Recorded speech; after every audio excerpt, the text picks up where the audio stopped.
నువ్వు డిజర్వ్ చేసుకునే పర్సన్ కోసం నువ్వు లవ్ చేసిన పర్సన్‌ని వదిలేయాలంటే చాలా హర్టింగ్‌గా ఉంటది. చాలా కష్టం అది. బట్ బెస్ట్ డెసిషన్ అది. ఎందుకనంటే లవ్ అనేది ఒక ఎమోషన్.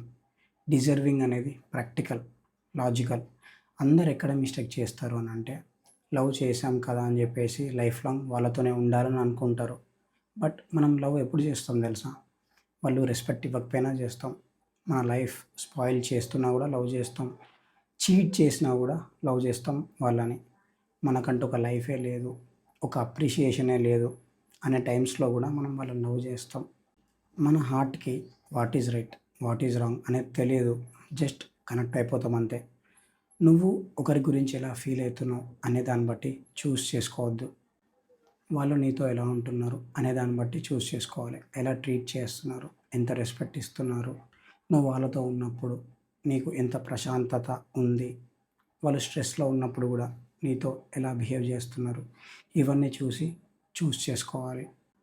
ఒకటి గుర్తుపెట్టుకో, పెయిన్ అనేది టెంపరరీ, డిస్‌రెస్పెక్ట్ అనేది పర్మనెంట్. ప్రేమించిన ప్రతి ఒక్కళ్ళు మన లైఫ్‌లో ఉండాలని రూల్ ఏం లేదు.